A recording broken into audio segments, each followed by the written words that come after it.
Lorsque la patience nous guide, Dieu fera que le chronos, qui est le temps des hommes, l'heure des hommes, se soumette au kairos, qui est le temps de Dieu, le temps favorable où Dieu fera éclater sa gloire dans nos vies.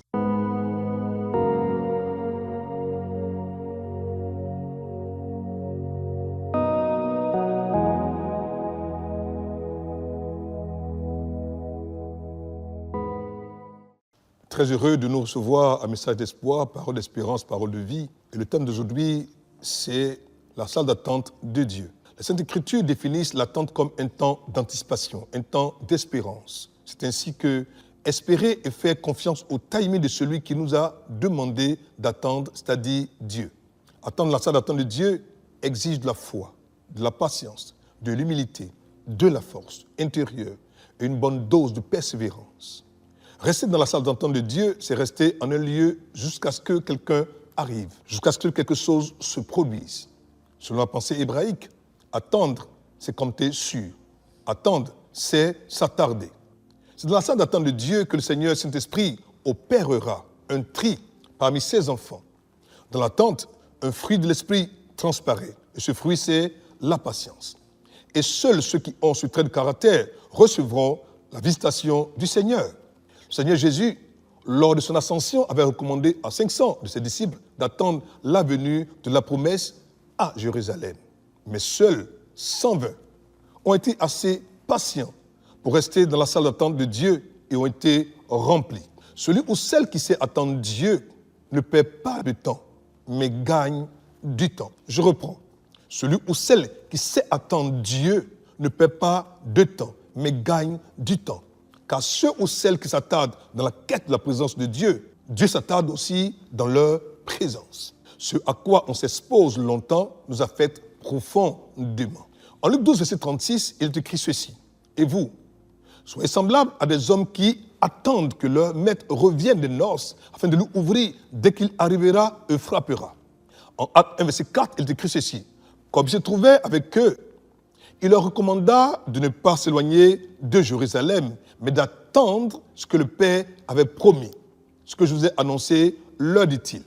Comme le dit le prophète Jérémie, en Lamentation 3, verset 26, version Semeur, il est écrit ceci. Il est bon d'attendre, il est bon d'attendre, il est bon d'attendre en silence la délivrance de l'Éternel. Dans la salle d'attente, il y a la délivrance, mais la délivrance de Dieu. Si Dieu dit, c'est bon, c'est qu'assurément, c'est bon. Alors, attends-le. Oui, attends-le dans sa salle d'attente. En Habakkuk 2, verset 3, voici ce qu'il est écrit. Car c'est une prophétie dont le temps est déjà fixé. Elle marche vers son thème et elle ne mentira pas. Si elle tarde, attends-la, car elle s'accomplira certainement. Le Seigneur nous prévient que la prophétie peut tarder.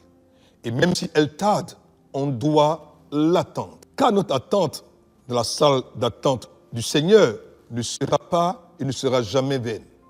En fait, lorsque la patience nous guide, Dieu fera que le chronos, qui est le temps des hommes, l'heure des hommes, se soumette au kairos, qui est le temps de Dieu, le temps favorable où Dieu fera éclater sa gloire dans nos vies. Alors, chers frères, chères sœurs, vous qui nous suivez maintenant à Message d'Espoir, attendons dans cette attente de Dieu, car notre miracle nous y attend. Que Dieu vous bénisse, qu'il vous garde, prions le Seigneur. Notre Père, notre Dieu, nous voulons te confier ce frère, cette sœur, qui longtemps a attendu cette promesse s'accomplir, qui longtemps est restée patiente, qui longtemps a attendu cette visitation, qui aujourd'hui certainement aurait pu être découragée, mais qui a compris que attendre la salle d'attente de Dieu est une stratégie du Seigneur pour nous bénir au bon moment, au temps kairos, éternel. Alors qu'ils le font, alors, souviens-toi de ces personnes-là et visite-les et bénis-les abondamment. Merci Père de le faire ainsi. C'est au nom précieux, au nom puissant, au nom merveilleux de Jésus-Christ que nous avons prié. Amen. Portez-vous bien, à très bientôt. Au revoir.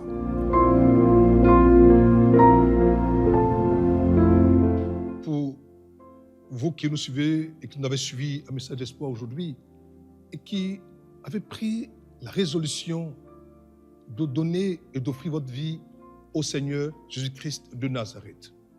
Priez comme ceci après moi. Ô Seigneur Dieu, je crois de tout mon cœur en Jésus-Christ, Fils du Dieu vivant. Je crois qu'il est mort pour moi et que Dieu l'a ressuscité des morts. Je crois qu'il est vivant aujourd'hui. C'est pourquoi je confesse de ma bouche que Jésus-Christ est le Seigneur de ma vie à partir d'aujourd'hui. Par lui et en son nom, j'ai la vie éternelle. Je suis né de nouveau. Merci Seigneur d'avoir sauvé mon âme. Je suis désormais un enfant de Dieu. Alléluia. C'est tellement pour vous qui étiez chrétiens, étiez chrétiennes, mais êtes partis pour une raison ou pour une autre, qui avez aujourd'hui écouté message d'espoir. Vous qui voulez revenir au Seigneur, vous aussi, prions ceci. Père, merci de faire de moi à nouveau ton enfant. Merci de me pardonner à nouveau, de me restaurer à nouveau, de me guérir à nouveau.